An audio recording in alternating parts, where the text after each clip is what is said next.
My grandmother raised me for most of my childhood, after my own parents proved unable to, and she promised me, every single year on my birthday for as long as I can remember, that the small farmhouse she'd lived in for 50 years would eventually be mine. I was deployed overseas for 11 months with almost no reliable communication access. By the time I came home, she was in hospice care, her will had been quietly rewritten, and the farmhouse I'd been promised my entire life belonged, on paper, entirely to my uncle. My name is Marcus, and this is the story of the 11 months I spent halfway around the world defending my country, while my uncle spent that same time systematically dismantling the one promise that had anchored my entire childhood. I want to explain what my grandmother, Eleanor, actually meant in my life, because I think the depth of that relationship matters to understanding just how devastating this betrayal ultimately became. My parents struggled with addiction throughout most of my childhood, in and out of my life in ways that made stability, for most of my early years, feel like something other kids had access to, but I didn't.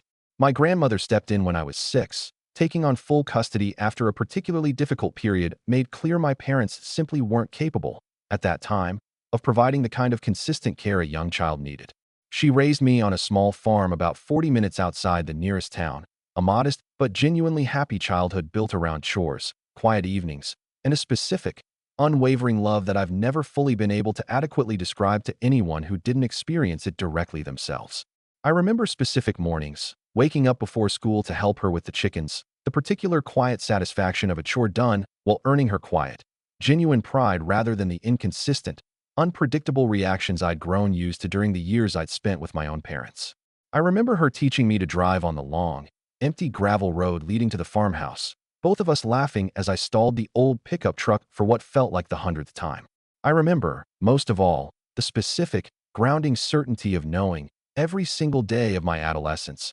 exactly where I stood with her, a certainty I hadn't experienced during my earlier childhood and that I've never taken for granted since. My grandmother wasn't wealthy. The farmhouse and surrounding 10 acres represented essentially her entire estate, along with modest savings accumulated over a lifetime of careful, disciplined living. But that farmhouse was never really about its financial value to either of us. It represented the only stable home I'd ever known, the physical place where an otherwise chaotic childhood had finally found solid ground. My uncle, Daniel, my grandmother's younger son, had a considerably more complicated relationship with her throughout most of my life. He'd moved away in his 20s, maintained sporadic contact over the following decades, showing up primarily during holidays or when his own financial circumstances, which I understood, even as a child, tended toward instability, made a visit to his mother's house practically convenient. I don't say this to paint him as an obvious villain from the very beginning of this story. I think, in his own complicated way, he did love his mother, even if that love rarely translated into the kind of consistent presence and support she'd actually needed throughout most of her later years. I enlisted in the military at 22, partly out of a genuine sense of duty, partly because the stability and structure it offered appealed to someone who'd spent much of his childhood navigating instability before my grandmother provided a different kind of foundation. My grandmother was, characteristically, both proud and quietly worried, a combination I understood completely, having watched her navigate similar complicated feelings throughout my entire adolescence whenever I pursued anything that carried genuine risk. 18 months before my deployment, my grandmother was diagnosed with a slow-progressing but ultimately terminal form of pancreatic cancer, a diagnosis that arrived with a prognosis suggesting she likely had 1 to 3 years remaining, though with significant uncertainty given how individually variable this particular disease's progression could be. I remember the specific devastation of receiving that news during a scheduled phone call while I was stationed at a base several states away from her,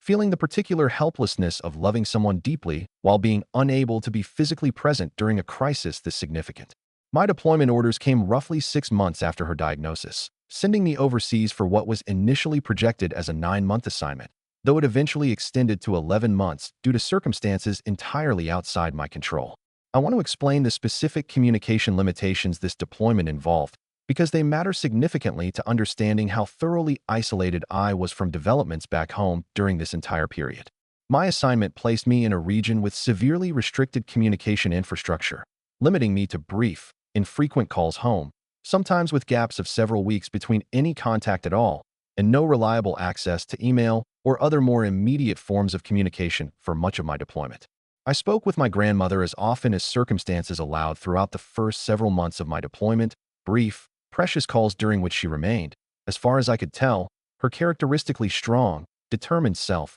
managing her treatment with the same quiet resilience she brought to every other significant challenge throughout her long life. She never once, during any of these early conversations, mentioned any change in her thinking about the farmhouse, continuing to reference it in the same warm, certain tone she'd used my entire life, as something that would eventually be mine. The communication gaps grew more significant during the middle stretch of my deployment, a combination of increasingly restricted base communication access and, I would later learn, a decline in my grandmother's own physical capacity to manage phone calls as her illness progressed more aggressively than her initial prognosis had suggested. I want to be honest that I sensed, even without full information, that something was shifting during this period. Her voice, during our increasingly rare calls, sounded more tired, more fragile, though I attributed this primarily to the ordinary progression of her illness rather than anything more specifically concerning about the situation back home. What I didn't know, throughout this entire middle stretch of my deployment,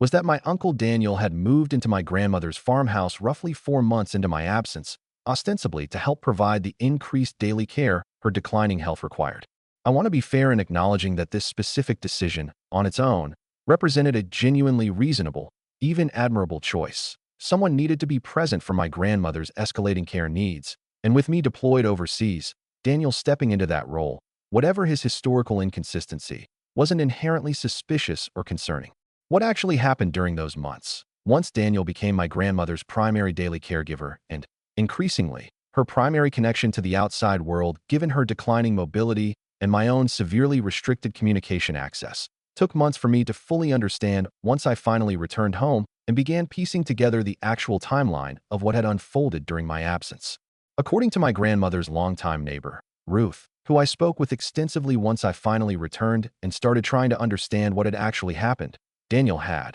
over the following months, gradually begun expressing what Ruth described as concerns to my grandmother about my long-term stability and reliability, framed, according to Ruth's account, around my military career and the genuine uncertainty inherent in that path. The risks, the frequent relocations, the fundamental unpredictability of whether I'd even survive my deployment, let alone return home capable of properly maintaining a rural property like the farmhouse. He kept telling her you might not even come back, Ruth told me, during one of several painful conversations we had after my return, her voice carrying genuine anger on my behalf. And even if you did come back, he kept saying, who knows what state you'd be in, whether you'd even want to settle down here permanently instead of chasing more deployments. He made it sound like leaving you the farm might just set you up for more instability instead of actually helping you. Ruth described watching this pattern unfold gradually over several visits to my grandmother throughout that period, each time noticing my grandmother seeming more uncertain,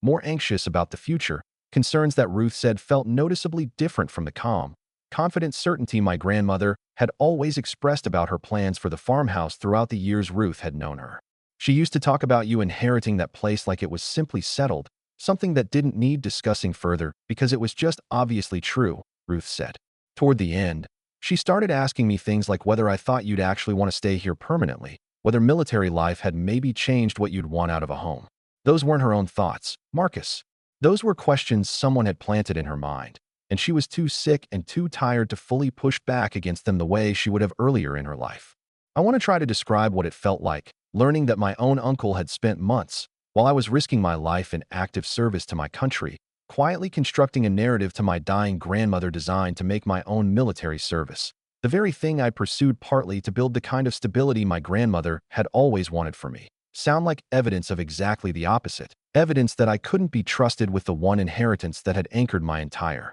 understanding of home throughout my whole life. The will was formally updated roughly 7 months into my deployment, according to documentation I later obtained, transferring the farmhouse and surrounding property entirely to Daniel, with a considerably smaller portion of my grandmother's modest remaining savings designated for me, a fraction of what had always been promised, framed in the new document's language as reflecting practical considerations regarding long-term property maintenance and residential stability. I returned from deployment 4 months after this change, arriving home to find my grandmother already in hospice care, her condition having deteriorated more rapidly during the final months of my absence than even her doctors had initially anticipated. I want to describe the specific devastation of that homecoming. Arriving expecting some measure of reunion and relief after 11 difficult months overseas, only to find my grandmother barely able to speak clearly, her illness having progressed to a point where meaningful, extended conversation had become genuinely difficult for her. I spent nearly 2 weeks by her bedside before she passed. Precious, painful time during which I learned, gradually, piece by piece, both from occasional lucid moments with my grandmother herself and from more detailed conversations with Ruth and a few other longtime family friends, the actual shape of what had happened during my absence. I want to describe the specific rhythm of those 2 weeks, alternating between quiet, ordinary moments, reading to her, holding her hand while she slept, small conversations about memories from throughout my childhood, and the harder, more difficult stretches when the reality of the will change and everything it represented pressed uncomfortably into whatever peace those quieter moments provided. I found myself, more than once during that period, having to consciously set aside my growing understanding of what Daniel had done, understanding that my grandmother's remaining time deserved my full presence and attention, not the anger and confusion I was simultaneously working to process. I want to describe one specific conversation with my grandmother during one of her clearer, more lucid moments about a week before she passed, because it remains one of the most important and most painful exchanges of my entire life.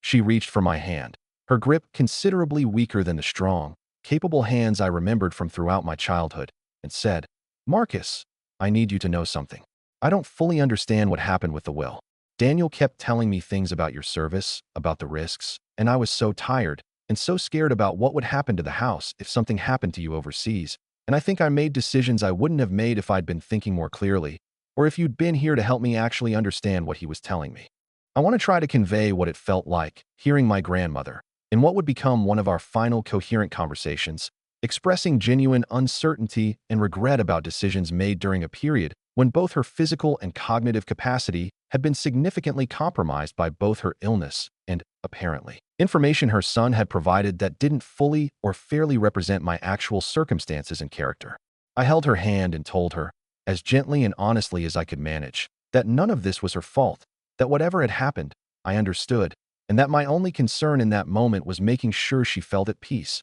not carrying additional guilt about paperwork during her final days. My grandmother passed away 9 days after that conversation. I want to describe the specific complexity of grieving her death, while simultaneously beginning to understand the full scope of what had happened to her final wishes during the exact period I'd been unable to protect either her or the promise she'd made to me my entire life. I consulted with an attorney roughly 3 weeks after the funeral, a careful, measured man named Mr. Castellano who specialized in exactly this kind of estate dispute, involving questions of capacity and undue influence during a vulnerable elderly relative's final months. He reviewed the timeline I provided, along with statements I'd gathered from Ruth and 2 other longtime family friends who'd observed the specific pattern of Daniel's escalating influence over my grandmother's decision-making during my deployment, and told me, with careful professional caution, that we had a genuinely viable case for contesting the will's validity based on undue influence, particularly given my grandmother's own expressed uncertainty about the decision during that final lucid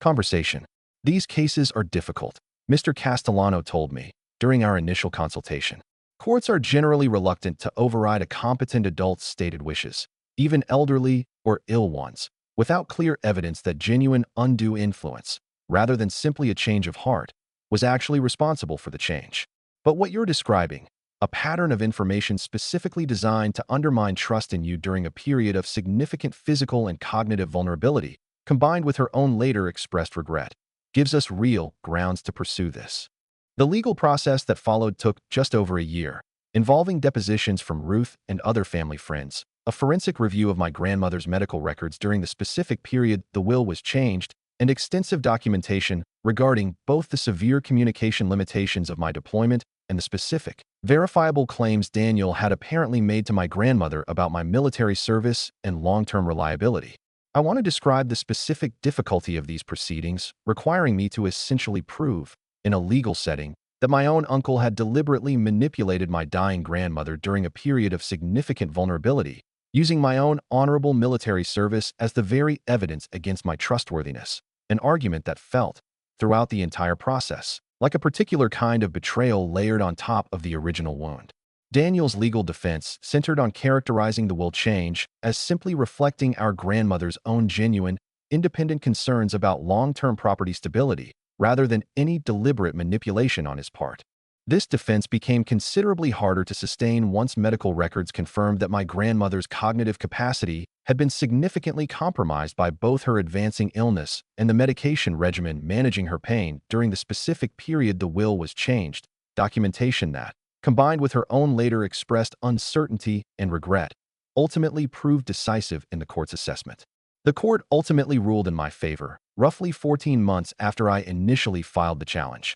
finding sufficient evidence of undue influence during a period of significantly diminished capacity to invalidate the specific will amendment made during my deployment, reverting the estate to the terms of my grandmother's earlier, original will, the one that had always designated the farmhouse as mine, exactly as she'd promised throughout my entire childhood. I want to be honest that this legal victory, while important and validating, didn't fully resolve the deeper grief embedded in this entire situation. I gained the farmhouse, but I lost, permanently and completely, any remaining relationship with my uncle, along with the specific, irreplaceable time I should have spent with my grandmother during her final months, time instead consumed by a legal battle necessitated by his choices during the exact period I'd been unable to protect either of them from what was actually happening. I've moved into the farmhouse since the legal proceedings concluded, working to restore some of the property's original character after months of Daniel's occupancy had left it in a state my grandmother, I know, wouldn't have recognized or approved of.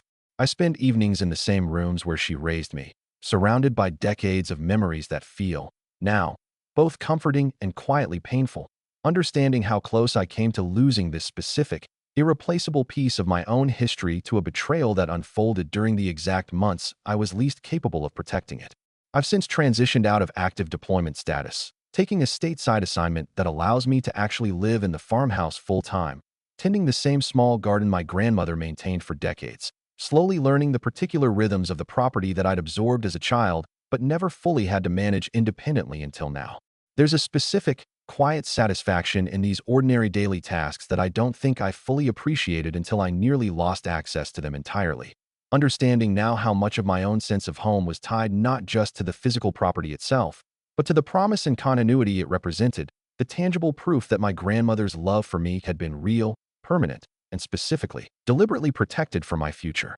Daniel and I haven't spoken since the court proceedings concluded. I've heard, through the same network of family friends who helped me understand what actually happened during my deployment, that he's expressed some regret about how everything unfolded, though I've made a deliberate choice not to seek any direct reconciliation, understanding that whatever complicated family history we once shared has been permanently, irreparably altered by his specific choice to exploit my grandmother's vulnerability during the exact period my own service to my country left, me unable to protect her from it. If you've ever returned from deployment, or any extended period of genuine unavailability, to discover that someone had taken advantage of your absence to manipulate a vulnerable family member's decisions, I want to hear how you found your way through untangling it afterward. I used to believe that genuine, lifelong promises between family members, especially ones as deeply rooted as the one my grandmother made to me throughout my entire childhood, represented something essentially permanent and protected. I've learned, in the hardest possible way, that even the most deeply rooted family commitments can be quietly, deliberately unraveled by someone positioned closely enough to exploit both a vulnerable relative's declining capacity and another family member's temporary, circumstance-forced absence, using exactly the honorable service that should have made me more trusted, not less, as the very evidence against me.